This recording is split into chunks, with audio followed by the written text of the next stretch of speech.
მოგესალმებით, მედიაკავშირი ობიექტივი კვლავ აგრძელებს მუშაობას, ეს გადაცემა სამართალია, მე კი მისი ავტორი ვახო ბეგიაშვილი გახლავართ. დღეს ძალიან საინტერესო სტუმრები ყავს მოწვეული ობიექტივის ეთერში, დეკანოზი მალხაზი ყიფიანი, წმინდა დემეტრე თავდადებულის ტაძრის წინამძღვარი, მოგესალმებით მამაო.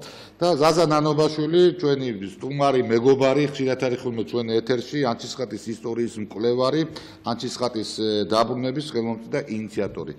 ამას წინათ ძალიან საინტერესო კონფერენცია ჩატარდა 21 დეკემბერს თბილისის მარიოტში მირიან მეფის დარბაზში გაიმართა კონფერენცია ანჩისხატის ტაძრისა და მისი სახელმწიფო ხელთუქმნელი ხატის დაბრუნების შესახებ. ნაჩვენები იყო ზაზა ნანობაშვილის დოკუმენტური ფილმი ანჩისხატის ისტორიაზე და დღის წესრიგი იყო შემდეგი, რომ ანჩისხატის საკათოლიკო ტაძრის ისტორიას და მისი 1500 წლისადმი მისმულ ღონისძიებებთან დაკავშირებით ანჩისხატის ხელთუქმნელი ხატის პროექტი, ასე ვთქვათ, დაბრუნების პროექტი, აი ბატონო ზაზა, აი აქედან დავიწყოთ ამ კონფერენციის პათოსიდან დავიწყოთ, შინაარსიდან დავიწყოთ და შემდეგ გავნაგზოთ საუბარი. მოგესალმებით. ამ ახალ სტუდიაში მოგილოცავთ პირველად ვარ. და მართლაც კეთილი იყოს თქვენი ფეხი. ამინ, ამინ. ნამდვილად მნიშვნელოვანი დღე იყო, ერთ-ერთი ძალიან სერიოზული ნაბიჯი. ქართული თუნდაც პოსტსაბჭოთა სივრცის შემდეგ ასე რომ ვთქვათ, ახლად გამოღვიძებული ჩვენ ამ ეკლესიებისადმი და ჩვენი სიწმინდეებისადმი, რაც მომხდარა ამ ბოლო წლებში, ერთ-ერთი მნიშვნელოვანი ფაქტი იყო გუშინდელი დღე და გუშინდელი დღე მზადდებოდა პრაქტიკულად წინუსწრებდა.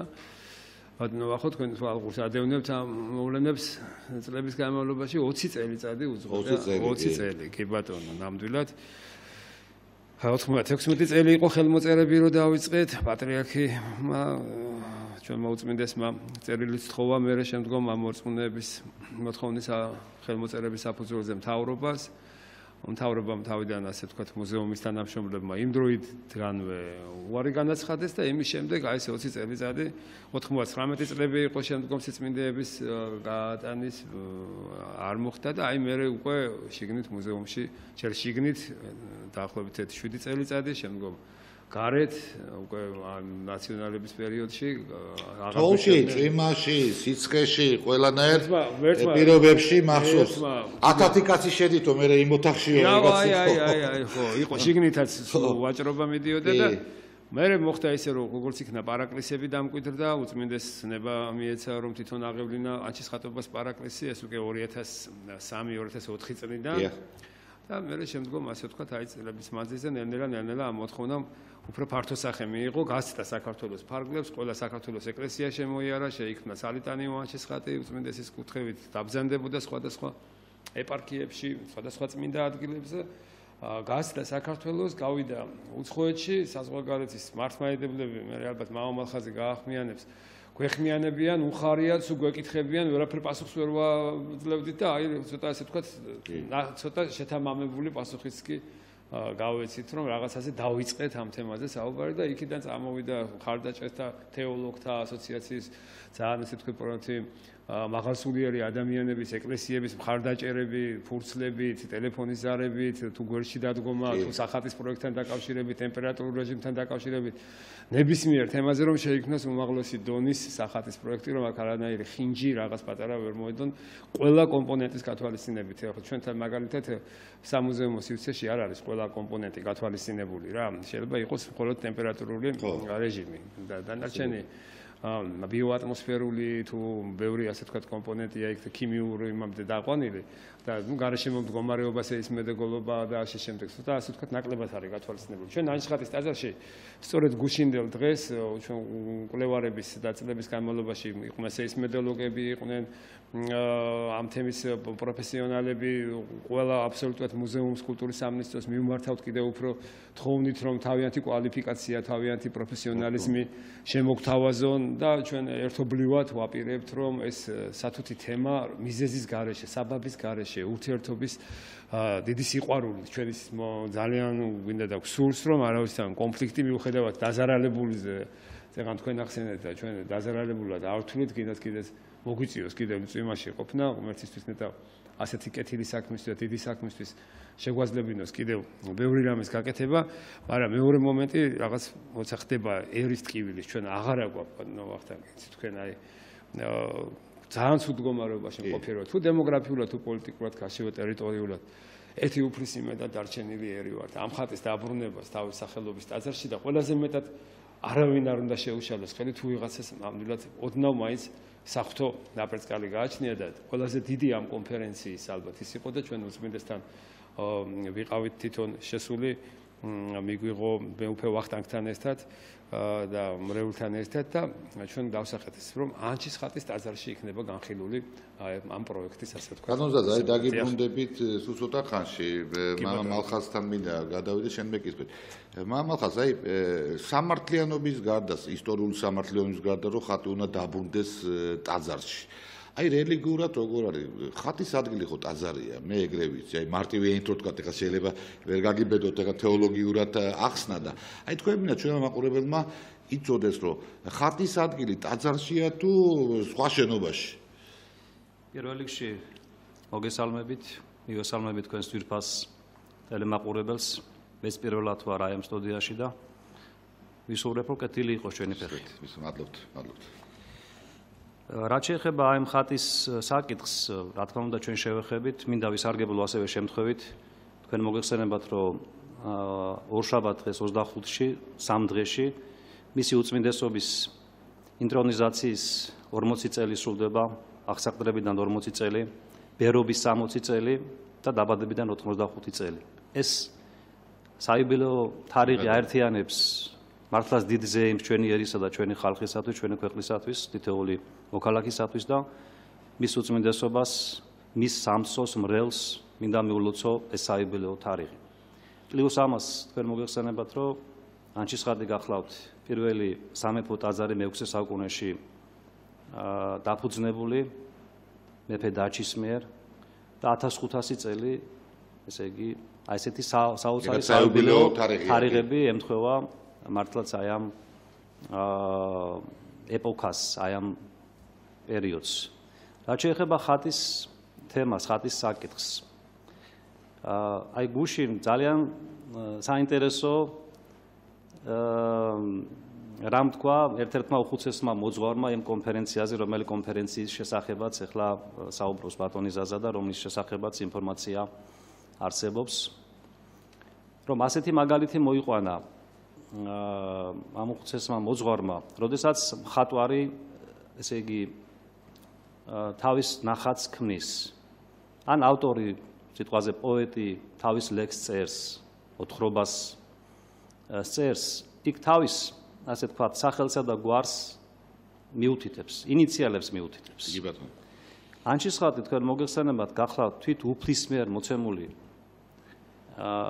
ის ბეჭედი, რომელზედაც უფლის ხელით გამოსახული ის სახება, ხატება, რომელი სიწმინდეც ამ საუკუნეებმა მოიტანა და დღევანდელ დღეს არსებობს. ჩვენს სინამდვილეში, ჩვენს რეალობაში. უფლის სახლი კიდე ეკლესია.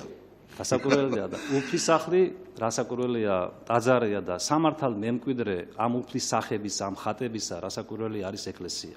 კარგი შედარება მოუყვანია. აი ეს არის ძალიან, ხო, ასეთი ძალიან მარტივად გაეცა ამას. მარტივი და კარგი შედარება, კი. ნამდვილად. რაც შეეხება თვითონ აი ამ, ასე ვთქვათ, პერიოდს, თქვენ მოგეხსენებათ ათეისტური პერიოდის ჟამს, კომუნისტური პერიოდის ჟამს, ხატები მუზეუმში იქნა გადატანილი და ამ პერიოდიდან ყოველთვის ჰქონდა ჩვენს ერს, ჩვენს ხალხს, ჩვენს ეკლესიას პირველ რიგში სურვილი იმისა, რომ ხატი და ხატები, სიწმინდეები, რომელიც მუზეუმშია განთავსებული, რომ მის სამართალ მემკვიდრეს გადასცემოდა. ამას კონკორდატით შემდგომ ამტკიცებს, რომელიც სახელმწიფოსა და ეკლესიას შორის დადებული ხელშეკრულებაა თქვენ მოგეხსენებათ და როდესაც 96 წელს 1996 წელს მისმა უწმინდესობამ გააჟღერა უფრო დაბეჭდებით კონკრეტულად ეს თემა, რომ ანჩისხატი გახლავთ ერის უდიდესი სიწმინდე და ის აუცილებლად უნდა იქნეს დაბრძანებული. ასე იგი საკათედრო ტაძარში საოცრებად უნდა დაუბრუნდეს მის სამართალ მემკვიდრე ეკლესიას, შეიძლება ითქვას, რომ აი ამ ხრივ უფრო მეტი შესაძლებლობა მორწმუნე ერს, საზოგადოებას, ეკლესიას მიეცა, რომ უფრო აქტუალური გამხდარი იყო ეს თემა, ჩვენი ერისთვის, ჩვენი ხალხისთვის. იყო შეხედულებები, რომ ჯერ ერი ამისათვის მზად არ არის. და ბევრი რაღაც შეხედულებები არსებობდა ამ საკითხის ირგვლივ. მადლობა ღმერთს, რომ აი დღევანდელ დღეს 2 ათეული წლის შემდეგ, ასე ვთქვათ, ეს ყინული დალღვა დაიძრა შეიძლება ითქვას და ველოდებით, რომ აისბერგების დაიმსხვრევა ამ საკითხში. არ შეიძლება, რომ ჩვენ არ აღვნიშნოთ მორწმუნე საზოგადოების მართლმადიდებელთა კრებულის ის დიდი ძალისხმევა, ის დიდი ენთუზიაზმი, რომელიც მათ ამ წლების განმავლობაში 2 ათეული წლის განმავლობაში გამოიჩინეს. ზაზას არ უყვარს ხოლმე ახლა ამაზე საუბარი და რა თქმა უნდა მეც არ მინდა ახლა ქებადიდება რასაკვირველია. უბრალოდ ის რეალობა რაც არსებობს, ეს რეალობა უნდა ითქვას, რომ ეს ადამიანები ამ 2 ათეული წლის განმავლობაში შიშველი ხელებით, ცარიელი ენთუზიაზმით ლოცვაში, ღვთისმსახურებაში იყვნენ, ღამე და დღე მათთვის არ არსებობდა და ამ ასე ვთქვათ ლოცვის მადლმა გაალღო, გაათბო გარემო, ატმოსფერო და დღეს, როდესაც უკვე საუბარია იმ რეალურ, ასე ვთქვათ, მოვლენებზე, რისი იმედიც გაჩნდა, რომ ანჩისხატი დაბრუნდება სამეფო ტაძარში ანჩისხატში. ეს არის უდიდესი შესაძლებლობა თითოეული ჩვენთაგანისათვის და შემიძლია ვთქვა, რომ ამაზე დიდი საჩუქარი განა რა შეიძლება იყოს მისი უწმინდესობისათვის ამ საიუბილეო თარიღთან დაკავშირებით, რომ ეს დატყვევებული ხატი გამობრძანდეს, ესე იგი, აი ამ მუზეუმიდან და დაბრძანდეს იქ, სადაც მისი კუთვნილი ადგილია. მამალხაზ, მე დაგიბრუნდებით, კვლავ ზაზას მინდა ვკითხო, ბატონ ზაზა. იცით, ადრე არგუმენტები მესმოდა ხოლმე ესეთი, თუმცა უადგილო რაღაცა დაცვის შესახებ, ტემპერატურის შესახებ, თქვათ, იმ პირობების შესახებ. აი ამ კონფერენციაზე ალბათ გააზრებულიც იქნა ეს, რომ რა არის საჭირო ამისათვის, რომ თქვათ, ანჩისხატის ტაძარში დაბრძანებული იქნას ეს ხატი. კი ბატონო, ნამდვილად აი პირობების შესახებ უბრალოდ. კი ბატონო, აი სწორედ ეს იყო საბაბი, რა თქმა უნდა. ეხლა ჩვენ აღნიშნეთ და გვინდა კიდევ ერთხელ მამა მალხაზიმაც აღნიშნა, რომ ჩვენ კომუნისტების პერიოდიდან დავშორდით არა მარტო ცოდვებმა თავისებური ბურუსი შექმნა ჩვენსა და შორის და დავშორდით მე პერიოდი გუშინ გავიხსენე მე კონფერენციაზე, რომ ჩვენ იმ პერიოდის მყოფი ხალხი ვართ და მოვესწარით ყოველ შემთხვევაში იმ რეჟიმს, სადაც ჯერ კიდევ ისტორიული მონაცემები არსებობს, როგორ დახურეს 600 ეკლესია, მონასტერი, როგორ ჩამოანგრიეს გუმბათები, როგორ მოხდა მაშინდელი კომისართა საბჭოს გადაწყვეტილება თან გიორგობას, რომ ეს წმინდები უნდა ვითომ გლეხებს და გაჭირვებულ ხალხს უნდა მოხმარებოდა და ადნობდნენ მას. და მხოლოდ ისტორიული მნიშვნელობის ესეთი სახით გადარჩენის ესეთი ფორმით მოხდა მხოლოდ აი ამ დიდი სიწმინდების უამრავი განადგურდა. ახლა ისიც რა არის კომუნისტების პერიოდში რომ შებრძანდა ეს ხატები, ხო, იქ უკვე ათეისტური რეჟიმი, ყველა რაც კი არსებობდა ეკლესია, ელი, სასულიერო პირი, იმდროინდელი ახლა ნიკიტა თალაკვაძის ანჩისხატის ეკლესიის განძეულობას, აი პოლექტოს კარბელაშვილის ნახე ღმერთი არტოვებს ისე ფაქტებს. აღწერილია კიდევ აი კომუნისტების რეჟიმამდე სულ 10 წლის წინ თუ რა იყო იქ ქონება, რა იყო ასე ვთქვათ იმდროინდელი ამ ტაძრის სუნთქვა, სახე, აი ამ ანჩისხატის უძველესი ტაძრის. და შემდგომ კომუნისტების პერიოდში უკვე ამბროსი, წმინდა ამბროსის ამხსარებელი ხელაია კათოლიკოს პატრიარქი დიდი ბრძოლის შემდეგ უკვე ციხეებში და უკვე ძალაუფლება ჩამოერთვა მას, ხო? და აღესრულა მოწამეობით პრაქტიკულად თავისი ცხოვრების, თავისი დიდი ღვაწლის წესით, მერე შემდგომ უკვე აბსოლუტურად კომუნისტური რეჟიმი ყველაფერს აკრიტიკებდა თუ კი და განსაკუთრებული ყველაზე დიდი რაც კი იყო ქართველი ერის ერთი იყო მაცხოვრის სვეტიცხოველი კვართი და ერთი იყო კიდევ ესეთი დიდი მაცხოვრის ხელთუქმნელი ანჩისხატი, რა თქმა უნდა დედაღვთისმშობლის კვართთან ერთად, რომელიც ზუგდიდის დადიანების მუზეუმში არის დღესდღეობით დავანებული. ასეთი დიდი სიწმინდეები ყოველთვის ასოებას ქმნიდნენ ერში და ყოველთვის იყო ამ ხატებისადმი განსაკუთრებული დამოკიდებულება სარწმუნოებრივი და ამ სარწმუნოებრივი დამოკიდებულებას თავისთავად ებრძოდნენ და მეფის რუსეთის დროსაც რატომღაც აი ამ ხელთუქმნელ ხატს პანტოკრატორის, ანუ მაკურთხეველის პერანგი მიაჭედეს ზედ. რატომღაც კვალი წაშლილი იყო ამ ხელთუქმნელობის თუ რა იყო მე ვერ გავერკვია, რატომ უნდა ყოფილიყო და კომუნისტები 1929 წელს დაინტერესდნენ და ახადეს ეს პანტოკრატორი თუ მართლა ხალხს ეთყობა იმდროინდელი მოთხოვნა იყო ნიკიტა თალაკვაძეს ხმალაღმართული მამხილებელი კაცი იყო ანჩისხატის ტაძრის წინამძღვარი ბევრი დოკუმენტი არის ამისი კიდევ შენახული და ასე ვთქვათ ადვილად არ დათმობდნენ და არ თმობდნენ ახლა ეკლესიიდან ახლა უცბად რომ მიხვიდია წმინდანინოს ვაზის ჯვარი რაცა მოითხოვოს რომ მოდი გამოაბზანოთ ალბათ თელი მრევლი აღს ხდება ხო და ახლა ესე იყო მაშინაც ეს ანჩისხატის და ეს წმინდების გამოტანის საკითხი რომ დადგა ეს მრევლი მართლმადიდებელობა ჩვენ 70 წლის შემდეგ კიდევ შიგნით გენეალოგიურად შემოგჩა და ახლა მით უმეტეს იმ პერიოდში როცა ახლო იყო ეს უწყვეტად მოდიოდა ეს ეკლესიური ცხოვრება იმ დროს ძალიან მიუღებელი ფაქტი იყო და იმ პერიოდისთვის თავისთავად დაიწყეს ათეისტური მტკიცებულებები. ჯერ ახადეს ხელთუქმნელი ხალხი იყო ამირანაშვილმა მე შემდგომ დაწერა მთელი ნაშრომები, ვის სახელსაც ატარებს დღეს ეს მუზეუმი, რომ ეს იყო მე-6 საუკუნის ინკაუსტიკა, რომ ის წარწერა, რომელიც ედ იყო, რომ კათოლიკოს პატრიარქის, რომ ეს იყო ხელთუქმნელი ხალხი, დაკნინებული იყო და ასე ვთქვათ, რაღაცნაირად საზოგადოება შეეჭვებინათ. იმიტომ რომ კომუნისტები ღმერთს არ ცნობდნენ, ათეისტური რეჟიმი იყო და ვინმე სასწაული რომ მათ ხوارმა ტილოზე მიიდო სახეზე და ეს თავისთავად და ამაზე მთელი ასე ვთქვათ თეორიები. თუმცა იქაც კი მეცნიერულმა გაცნობილი ვარ ნაშრომებში ვერ მალავს თვითონ ამირანაშვილის რომ ეს არის წარმოშობით სწორედ ედესის ხატი, ეს არის სწორედ ის ყველაზე ახლომყოფი ისტორიულად ის ხატი, რომელიც ამ ხელთუქმნელ ხატის ისტორიასთან ახლომყოფელი არის. და ვერ მალავენ ამ ფაქტს და ეს უდიდესი სიწმინდეს შემდგომ გაუკეთეს ექსპერტიზა. და ამ ექსპერტიზის წინ აი ესეთი ნაჩვენებია სურათი რომ ექსპერტიზის წინ არის დაბარმეფის მოჭედილი ბექაოპისრის წარწერა მეფეთა დალოცვა და ამ იმის შემდეგ უკვე ექსპერტიზის ორი ფოტოა ექსპერტიზამდე ექსპერტიზის შემდეგ ესეთი პირდაპირ ესეთი უხეშად ამოჭრილი არის ეს ბაგრატიონის წარწერა და არც ერთი თვალმარგალიტი თამარ მეფის არც ერთი აღარ შემორჩა.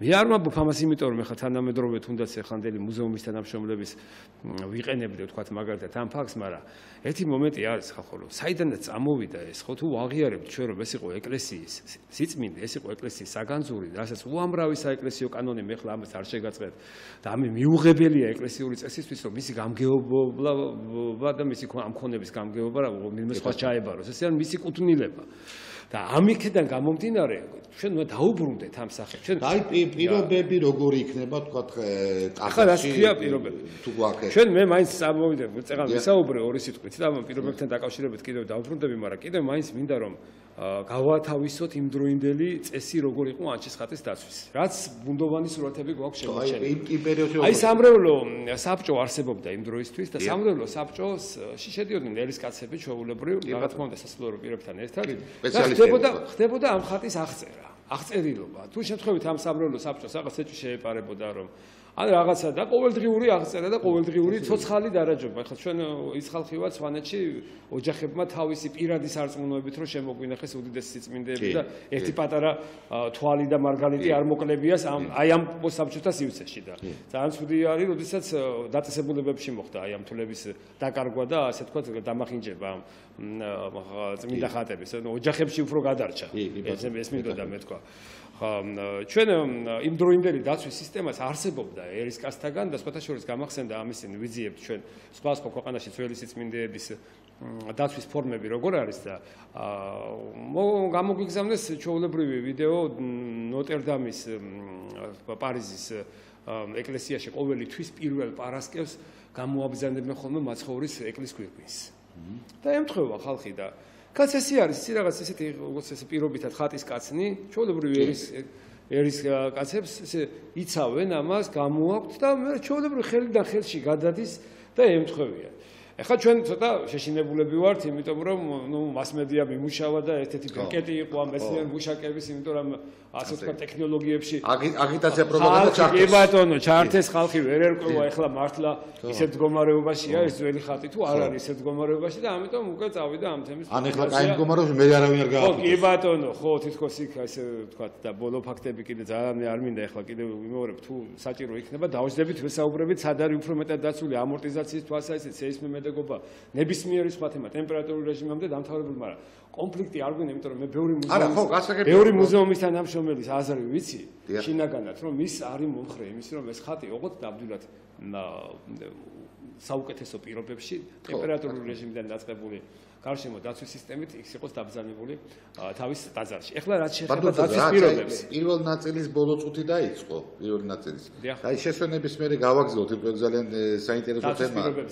დაცვის პირობებზეც ვილაპარაკოთ, იმიტომ რომ აი ეხლა რეკლამაზე უნდა გავიდეთ, სულ 2-3 წუთი შევისვენოთ და შემდეგ გავნაგზავნოთ კვლავ მეორე ნაწილში საუბარი, ძალიან საინტერესო თემაზეა საუბარი. მოიცა შევისვენოთ და 2-3 წუთში დაგებრუნდებით, არ გადართოთ ჩვენი არხი.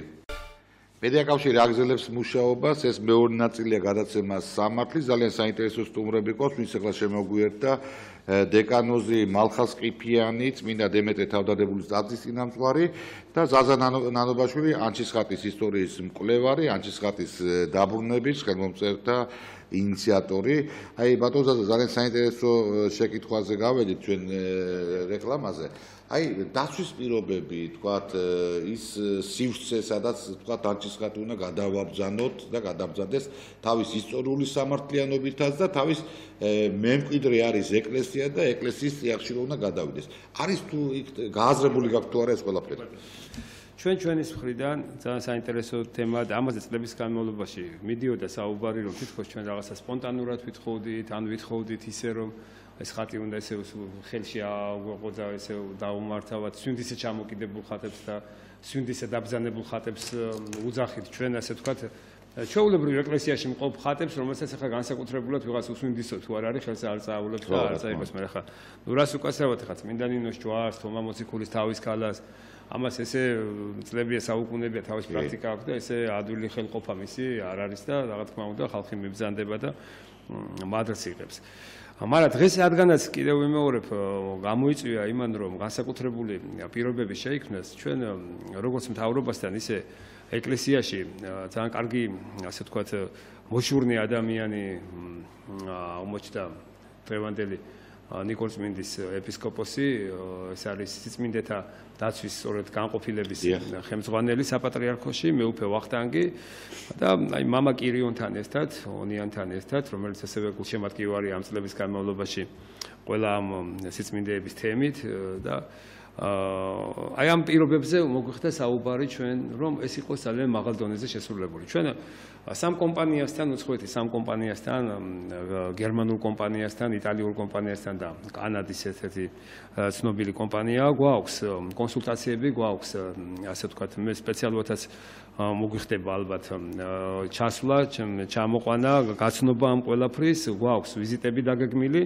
და აი ამ კლიმატური კონტროლისა და მართვისთვის კონდენსიონერების სისტემა რომელიც გათვალისწინებული იქნება როგორც ტემპერატურული რეჟიმი ისე ბიოატმოსფერო ამისი ზუსტი ანალიზი უნდა ჩატარდეს აი ამ ტაძარში ანჩისხატის ტაძარში რომ მაღლად გერმეტული ვიტრინა შეიქმნას აი ამ ტენის უცხოეთში მინახია ტაძარში აქტიური და პასიური სტაბილიზატორებით და აბსოლუტურად ნუ თქვენთვის ნობილია თქვა და არ არის მაგის პრობლემა თქვა რომ ხო დღევანდელი ტექნიკა მაგრამ მეორე მომენტი კიდევ ვიმეორებ რომ ჩვენ აუცილებლად დაუთმოთ პირველ სიტყვას თვითონ კულტურის სამინისტროს, იმიტომ რომ მათაც აქვს პრაქტიკა, მათაც აქვს თავიანთი კომპანიები, თავისი გამოცდილება და ჩვენეულ ვერსიებს შევთავაზებთ როგორც ერთ-ერთ ვერსიას, რომ თვითონ იმიტომ რომ უზრუნველყოფა კონკორდატის მიხედვით, მაინც პირველ რიგში პრეროგატივა, ასე ვთქვათ, დაცვის თვალსაჩინით უნდა იყოს სახელმწიფოსი. რა თქმა უნდა, სულიერი განზეულობა უნდა იყოს თვითონ ეკლესიისა და ეკლესიის ნებით თუ საად როგორ და რანაირად სარწმუნოებრივი სამართლებრივი მემკვიდრეობის გარკვევა, მაგრამ ის რომ დაცვის პირობები უნდა იყოს ერთად და ყველაზე მეტად ერისა და ბერის ერთობას ამას ქვია და ეს ხატი უნდა კიდევ შემწეუნა იყოს ყოველივე ამისი მე დარწმუნებული ვარ. ეხლა რაც შეეხება კიდევ დადებითი წეღა ნახსენეთ ბატონო ვახტანგ, დადებითი ყველაზე დიდი კიდევ ერთი თემა ხდება, რასაც ქვია ანჩისხატის ტაძარი. ამ ტაძარს თავისი საუკუნეების მანძილზე სულ გრევა და სულ ბიზნეს ქვეში ყო, იმიტომ რომ მეფე თვითონ როგორც ესეთი ამ ტაძარში იჯდა და სხვა საჯდომელი არ ქონდა და ჩვენ ერთი ერთხელ მეუფე ანანიამ შემოგთავაზა აი ამ შუა ბრძოლის დროს და კონფერენცია ჩვენ ტექნიკურ უნივერსიტეტში ჩავატარეთ, იქ თეოლოგიური კათედრის განყოფილების გამგებზანდებოდა და შემოგთავაზე რომ დისერტაციაც კი დაგვეცვა ამ თემაზე, მაგრამ ჩვენ ასე ვთქვათ, ამისთვის ვერც მოვიცალეთ, მაგრამ თემა კი ნამდვილად მნიშვნელოვანია, რომ მეფე დაჩი, რომელიც სატომღაც ისტორიაში ხანდახან მიმალული ესე დიდი გმირია ადამიანები ყავს, რომელიც ხანდახან რაღაც ეპოქალურად ვახტანგ გორგასლის სტილმა თქვა დაფარა, ხო? დიახ, აი სწორედ ვახტანგ გორგასლის აი უდიდესი ღვაწლის და დამაარსებელი ჩვენი დედაქალაქის შემდეგ მისი განასრულა ზღუდენი თბილისისანი და პრაქტიკულად არა ვახტანგი, ჩემ ფარველი ანგელოზია. ხო, ვახტანგი, ხო. არ გვიხდება თქვენთან ამ თემის პირველი გაჟღერება და ხშირად ასე ვთქვათ, ქართველობას, თბილისელობას კარგია რომ სიამაყით ვამბობთ, მაგრამ ხშირად არ ვიცით რომ ვინ განასრულა ჩვენი დედაქალაქი თბილისი. ჩვენი დედაქალაქი განსრულებული არის და პროცენტულად ისტორიკოსებსაც ვესაუბრებით. არ არის გამორიცხული, როცა ვახტანგის ისტორია არანაკლებ ღვაწლი მიუძღვის. არ არის გამორიცხული, რომ ქალაქის ნახევარზე და ცოტა ნახევარზე მეტიც იყოს საუბარი. და თვითონ ანჩისხატის ტაძარზე ამშვენებს სწორედ წარწერა, რომ შეხეწიე მეფესა დაჩის, რამე თუ მან განასრულა, მაგრამ დაწყება ჩვენ სწორედ სადისერტაციო თემაც ის გვინდოდა, რომ დაწყება, იმიტომ რომ თვინიერ ლოცვისა ჩვენი მეფენი არ არის იქმოდენ და არ არსებობდა ქალაქი დაეწყოთ ისე რომ სამეფო ტაძრის საძირკვლები არ ჩაეყარა. მე აი ამ თემას ისტორიული დოკუმენტი არ არსებობს, მაგრამ ყოველ შემთხვევაში ყველანაირი მიხვედრილობით და მეთანხმებიან ბევრი ისტორიკოსი, რომ ეს ნამდვილად ვახტანგ გორგასლის დაწყებული ტაძარია. მეფე დაჩის სახელს უნდა დაიჭდილა, ხო? მაგრამ მეფე დაჩის სახელი მე შემდგომ ასე ვთქვათ, რატომღაც ამოვარდა და ისიც კი მისი ჩვენი ქალაქის განმასრულებელის არც ქუჩა გვაქვს, არც ბარელიეფი გვაქვს.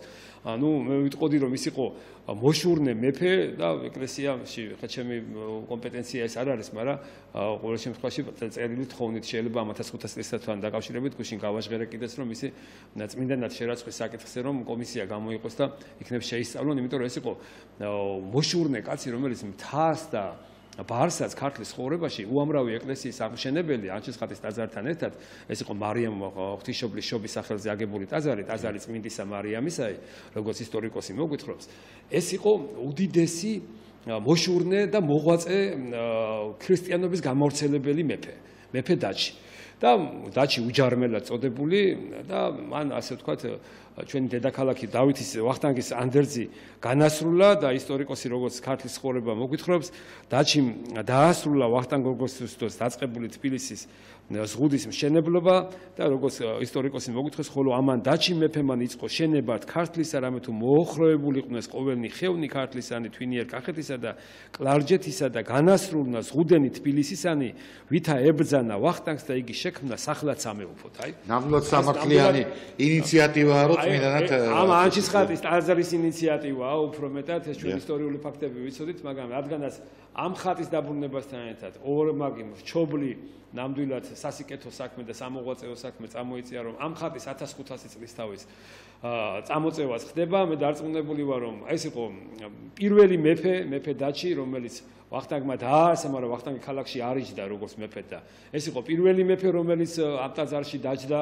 ანჩისხატის ტაძარში და პირველი ტაძარი, სადაც ქართველთაგან არჩეული კათოლიკოს პატრიარქები უკვე მოღვაწეობდნენ. თქვენ იცით, რომ იმ დროისათვის ბერძნები განაგებდნენ აქ კათოლიკოსების არჩევას და ეს იყო პირველი კათოლიკოსი, როცა ვახტანგის შემდეგ, ასე ვთქვათ, წმინდა ბაბილა და წმინდანი კათოლიკოსი, როცა მასთან ერთად ძალიან ბევრი ზარი რეკავს და ერთი მაინც რო შემოუშვა გაგვინაწყედება უბრალოდ აი ხა მანიშნებე რომ რეკავს ძალიან ბევრი და ერთი ზარი შემოუშვათ და მოგესალმებით, გამარჯობათ, პირდაპირ ეთერში ხართ, ისაუბრეთ. მოგესალმებით, მეც მოგესალმებით და მინდა სტუმარს შევეკითხო ერთი ასეთი. დიახ. აი გუროვი იყო შევარდნაძის პერიოდში ჩამოსული საქართველოში და ითხოვდა ქართული განძის გატანას, ვითამ მერე დააბრუნებდა. მაშინ გრალმაგიდაში შემავალი პოლიტიკური ორგანიზაციის ახალგაზრდობამ დაიწყო შიმშილობა და გუროვს არ გაატანეს არაფერი. ის განძი დარჩა საქართველოში თუ შემდეგ მაინც გაიტანეს. ერთი ეს მაინტერესებს. მადლობთ შეკითხვისათვის. საინტერესო კითხვა არის ნამდვილად და მინდა გულის ტკივილით აღვნიშნო, რომ ჟურნალისტური კვლევა ამ განსაკუთრებით ბოლო წინამთავრობის პერიოდში სამჯერ 4-ჯერ ჩავატარეთ და პროკურატურაში სამწუხაროდ მიუხედავად იმისა, რომ ჩვენ კარებთან უბრალო ერისკაცი და ჩვენ გვაქვს ამისი კანონი ეროვნული განძის სახელმწიფოში შეტანისა და ასე ვთქვათ მონიტორინგის, კი ბატონო, რომ გამჭირვალე უნდა იყოს ლუსტრაციის კანონი არსებობს და ეს ჩვეულებრივი მოქალაქის მოვალეობაა. ლუსტრირებული თემაა და ჩვენ ხშირად ამ კანონით მოგვითხოვია და თუ რამე ასე ვთქვათ ყუთი გასულა, შემოსულა, იქ მუზეუმის თანამშრომლები ცოტა ასე ვთქვათ თავით შეგვიწყენია, რომ ხშირად იქ უბრალოდ საგამოფენო თემები ხდება ხოლმე მხატვრების იმის, მაგრამ აი ესე ჩაძიებით და ბევრი ცუდი ფაქტის მომხრენიც ვარ. 99 წლიდან მე აგერ ბატონმა რომ ბრძანა დედაენის ძეგლიდან როდესაც ამოვედით ჩვენ ნამდვილად იყო ეს ფაქტები, უჭერდნენ მხარს ეს ადამიანები და როდესაც ამოვედით წევით, შემდგომ იქ ცუდი ფაქტის მოხდა, დაშალეს ეს აქცია. აი 99 მაგრამ რაღაცა ნაწილი მაინც გავიდა, ხო, რაღაც ეგრე მახსოვს. იმ დროისათვის არ გასულა არაფერი, არა, აბსოლუტურად არ გავიდა არაფერი და იქ ჩვენ 99 წლიდან აღარ გაწამოსულვართ. იმ დღიდან იქ ჩვენ ასე ვთქვათ, იმის გარშემო ტრიალებთ. აი იმ დღიდან განსაკუთრებულად უკვე მუზეუმის გარშემო, ადრე თუ ეკლესიაში ვითხოვდით იმ ხაზს ეკლესიიდან.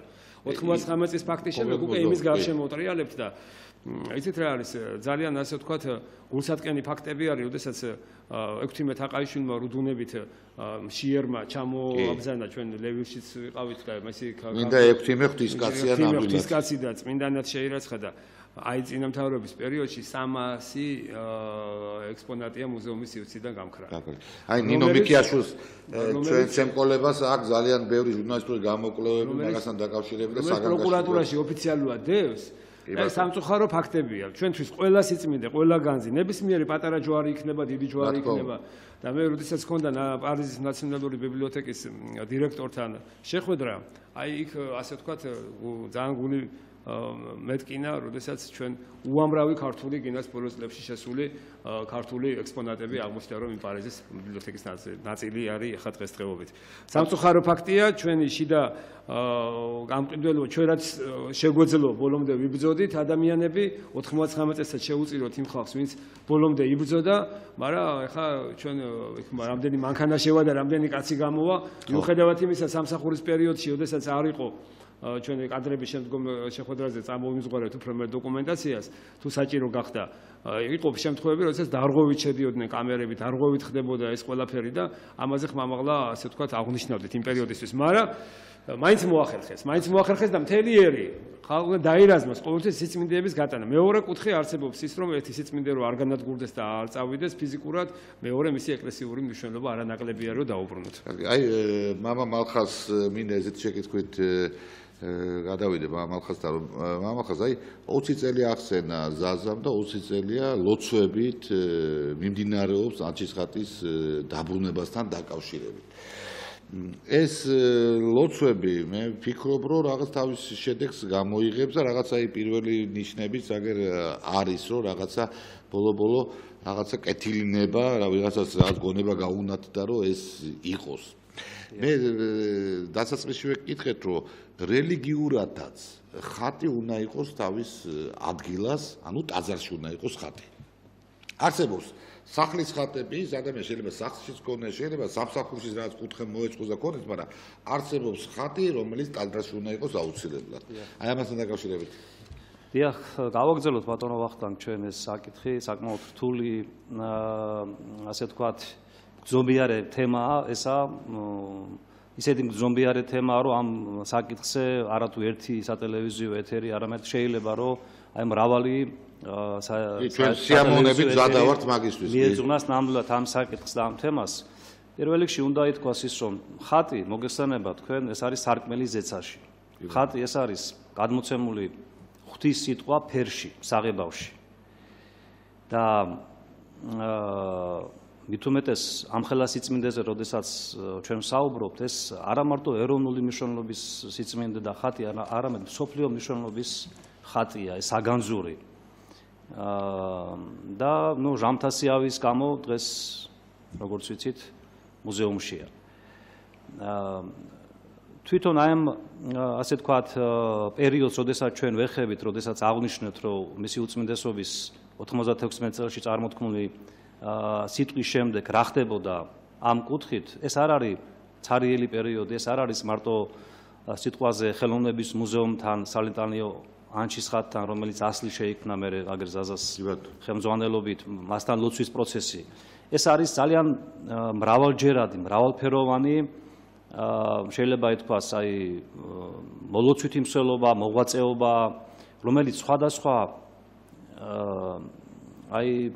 მომლოცველთა არქივებშია მოხვედრილი. მე მაგალითად გეტყვით ერთ მცირე პატარა ისტორიას. აქ იყვნენ საქართველოში იყვნენ ჩამოსულები მართლმადიდებელი ბერები, გერმანელი ბერები, რომელთაც უნახავთ ეს პროცესი, როდესაც ეს სალიტანიო ანჩისხატი ასლი ამ ხატისა მიბრძანდება დავით გარეჯელის ტაძრისაკენ, მამა დავითის ესე აღმართზე და ამ ასე იგი იმხელა კრძალვა, იმხელა სიყვარული აქვს დანახული ამ მართლმადიდებელ ბერებს აი ამ მსვლელობაში, რომ მათ თავიანთ ჩანაწერებში აღწერეს ესა და საქართველოს ეკლესიის შესახებ ზოგადად დაწერეს თავისი პატარა ისტორია და ჩვენ ეს წიგნად დავბეჭდეთ შემდეგ. არის ასეთი წიგნი, აი თქვენი მსმენელისათვის შემიძლია რომ ეს ასე ვთქვათ ყურადსაღები იყოს. საქართველოს წმინდა მიწა კავკასიაში. ეს არის მართლმადიდებელი გერმანელი ბერების შეხედულება, ისტორია საქართველოს ეკლესიის, მისი უწმინდესობის, სამდელოების, მორწმუნე საზოგადოების და ასე და ასე შემდეგ ჩვენი ღვთისმსახურთმული მიწის შესახებ.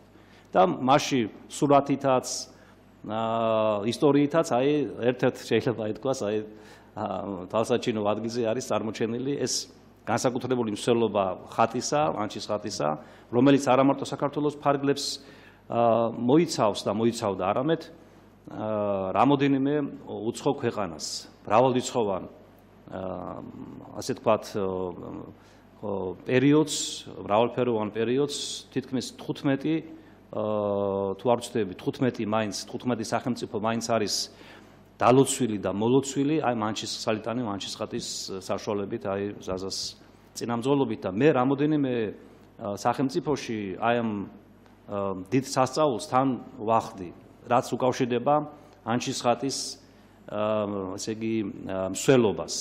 ეს იყო საბერძნეთი, ეს იყო ათონის მთა, იერუსალიმის გვაქვს ჩვენ გაშვებული და ჩვენმა ტელემაყურებელმა იცის და ძალიან მადლიანი საქმე გააკეთეთ ბატონო. და მე მინდა რომ აი თქვა ის ისტორია, რომ ერთ-ერთი ასეთი საოცარი ისტორიის თანამონაწილე გავხდით ჩვენ, როდესაც აი თაბორზე ის საოცარი სასაული ხდება, როდესაც აი ქულაღრუბლები ჩამოდის ფერისცვალების დღესასწაულზე, თქვენ უნდა გენახათ აი ამ ქულაღრუბლების ჩამოსვლის პროცესში, როდესაც ამ თვალნათლივ ხედავს ამ სასაულს თითოეული მლოცველი ადამიანი, როდესაც ანჩისხატი შემობრძანდა, იქ იყო ცოცხალი განცდა.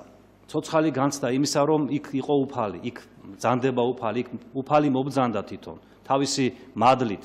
და თქვენ მოგესალმებათ, რომ იოანე ოქროპერი ზუსტად ბრძანებს ამას, რომ ხატის პატიუგება, ხატის პატივისცემა, ეს არის იმ პირველ წყაროს, იმ პროტოტიპის თაყვანისცემა, რომელიც ამ ხატზეა დატანილი.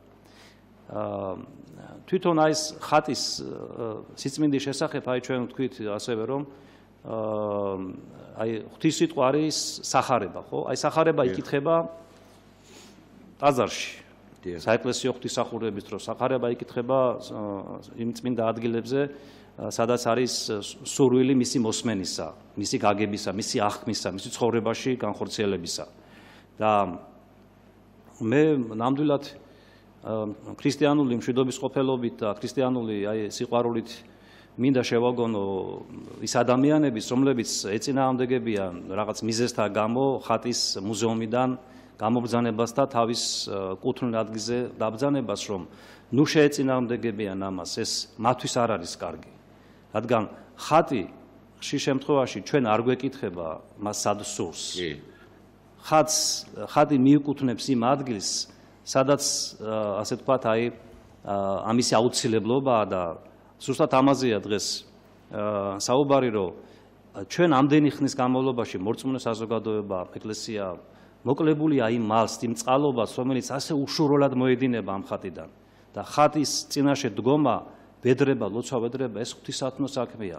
და რამდენ მორწმუნე ადამიანს აქვს ჩამორთმეული ეს უფლება დღეს, რომ ამ დიდი სიწმინდეების წინაშე, რომელიც არის ხელოვნების მუზეუმში, რომ მათთა ლოცვის შესაძლებლობა მათ არ აქვთ. ყველას არ აქვს ამისი სურვილი, შეიძლება არც განწყობა, რომ საშვის საშუალებით შევიდეს, ასე ვთქვათ, აი მუზეუმში და იქ ეკლესიაში უნდა მივიდეს ადამიანი და მიიღოს ის მადლი იმ ადგილას, სადაც არის მაგისთვის განკუთვნილი ახლა. დიახ, გასაკვირველია, ზუსტად ამაზეა საუბარი და ის რომ ასე ვთქვათ, აი ამ პერიოდს მე არ ამ 20 წელს არ უძახი დაკარგულ პერიოდს, ნამდვილად ეს 20 წლის განმავლობაში სხვადასხვა ეკლესიის წარმომადგენლებთან, სასულიერო პირებთან ესე იგი იყო შესაძლებლობა ამ ხატის ისტორიის გაცნობისა და მე ვთქვი აი თაბორის მთაზე რასასწაულის, ცოცხალის სასწაულის მთელი მორწმუნე საზოგადოება შემოტრიალდა, სადაც იქ სოფლიო პატრიარქის წირავდა იქ და მთელი მაღალი იერარქიის წარმომადგენლები იყვნენ და მორწმუნე საზოგადოება მთლიანად წირვის პროცესში ესე იგი მყოფი შემოტრიალდა ანჩისხატისკენ და ყველა მიხვდა რომ რაღაც საოცარი რამ მოხდა. და შემდეგ მოდიოდნენ ბერძნები, სერბები, ბულგარელები და ინტერესდებოდნენ ეს რა ხატია და აი ზაზას მართლაც უდიდესი დამსახურება რომ ეს სხვადასხვა ენებზე არის ნათარგმნი ეს ისტორიები ანჩისხატის შესახებ რომ ამ ხელა საგანძურის ფობელი ერი ვარ. ერთვალოს ბატონი ზაზა, მაგრამ გრის მტვირთველი ერი ვარ. მე მგონი ფინალში გახვალთ ფინალში. და ზუსტად აი ამ ურთიერთობების ამ მოლოცვითი მსვლელობის შედეგიც არის მრავალრიცხოვანი წერილები, რომელიც მოდის მართლმადიდებელთა კრებულის სახელზე, ეს ახლა ზაზას სახელზეა, ზაზას არ უნდა ამისი ასე ვთქვათ თქმა, მაგრამ მაინც უნდა ითქვას, რომ ეს წერილი განცხადება, რომელიც მოვიდა 2 დღის უკან, ეს გახლავთ კვიპროსის მართლმადიდებელ ბერძენთა კავშირის პრეზიდენტის ბატონი თეოფილაქტე ხაჯიკოსტას წერილი, რომელიც უკავშირდება სიწმინდეების სათანადო პატივისცემას და იმ თანადგომას, რომელიც მათ ყოველთვის ამ წლების განმავლობაში და სხვა ეკლესიის წარმომადგენელთა იმ თანადგომას, რომელიც უკავშირდება აი ამ ხატების განსაკუთრებულ პატივისცემას და იმ მისთვის მიკუთვნებულ ადგილს, რომელიც იქნება ისტორიული რეალობა. და მე ასე ვთქვათ, მინდა რომ ძალიან მცირეა, დიდ დროს არ წაგვართმევს ესა და წავიკითხო ამის შესახებ ეს განცხადება, რომელიც გუშინ წაკითხულ იქნა კონფერენციაზე, მაგრამ რადგან ფართო საზოგადოებისათვის დიახ ბატონო ვახტანგ, რადგან ეს ამისი შესაძლებლობა, ამისი გაცნობის არ იყო, მინდა რომ აი ეს ესე იგი განცხადება წავიკითხო. სრულიად კვიპროსის ბერძენ თეოლოგთა კავშირის მმართველობითი ორგანოსათვის ცნობილი გახდა საქართველოს მართლმადიდებელთა კრებულის და მისი წარმომადგენლების თანამებრძოლების ღვთივსათნო მოღვაწეობის შესახებ, რომელიც შეეხება საეკლესიო სიწმინდეების, ასევე წმინდა ხატების, განსაკუთრებით კი მაცხოვრის ხელთუქმნელი ხატის, ეგრეთ წოდებული ანჩისხატის ეროვნული მუზეუმიდან მისი კუთვნილ საეკლესიო წიაღში გადაბრძანებას. ქრისტესმიერო ძმანო და დანო, საცოდაობა არაა ხატი შემოიფარგლებოდეს მუზეუმის ვიწრო და მისი პატივის შეუფერებელი ვიტრინების ტყვეობაში? მოვიდა დრო, რათა ასეთი დიდი სიწმინდე, მსოფლიო მნიშვნელობის ხელთუქმნელი ხატი დიდი საეკლესიო პატივით გადაბრძანებულ იქნას მუზეუმიდან თავისი სახელობის ეკლესიის სამკვიდრებელში, მართლმადიდებელთა ერთობლივი ძალისხმევით. ასეთი დიდი სიწმინდეები ზოგად მართლმადიდებლური მნიშვნელობისაა და მისი პატივი ერთნაირად ეკუთვნის ყველა მართლმადიდებელს და ვისთვისაც ხატი სიწმინდეა. უერთდებით თქვენს სათნო მოღვაწეობას, ჩვენ და ჩვენი მართლმადიდებელი ერი კვიპროსისა, სადიდებელი და ღმრთისა და სასიკეთოდ მორწმუნე მართლმადიდებელი ქართველებისა და სრულიად სამართლმადიდებლოსი. ძალიან კარგი ხარდამჭერი ესეთი წერილია, რაც მალხაზმა გაგვაცნო. სხილაძე, რომელიც ასევე მოღვაწეობს კვიპროსში, ქართველი მთელი არის და ძალიან ასე ვთქვათ, ამ ჩვენ გაგზავნილ ბუკლეტებს, ფილმებს, ქადაგებს ამ ჩვენი ქართული სიწმინდეებით. აი 2 წუთი დაგვრჩა და კიდე რაღაც რეზუმესავით მინდა რომ თქვენ მაინც. რომ ასე ვთქვათ, გითხრათ ერთი რამე, რომ აი ადგილმდებარეობის და კიდევ ერთხელ ამ 1500 წელთან დაკავშირებით, რომ კიდევ რატომ არის ეს მნიშვნელოვანი, რომ ისეთ რა, როდესაც ჩვენ ამ ხელა ისტორიას მთლიანად გადავავლებთ თვას და შეგვხდება უამრავი მეფე დაჩიდან დაწყებული ვახტანგ გორგასლიდან წმინდა მეფენი დამთავრებული კირიონ საძაგლიშვილი, ასე ვთქვათ, წმინდა კათოლიკოს პატრიარქით, წმინდა ბაბილა, წმინდა ევდემოზი, წმინდა ონოფრე მაჭუტაძე, უამრავი წმინდანები, რომლებიც ამ ეკლესიაში ზოგი განისვენებს, ზოგი მოღვაწეობდა კეთილმორწმუნეები, ისმათ თუ ისტორიას ჩვენ რაღაც პატივს ვცემთ და იმათ რო შევეკითხოთ, მე დარწმუნებული ვარ და ყველა დარწმუნებულია, რომ ისინი მუზეუმში უნდა იყოს ხატი დაბრძანებული ის ასე ვთქვათ, დამთა აღარ მაქვს მაცხოვარზე და წმინდა მამებზე, აგერ მამა მომახსენა და ბასილიდიძე და გრიგოლი ღვთისმოდის ხატის კანონიკა განაწესა და მეშვიდე მსოფლიო კრებაზე.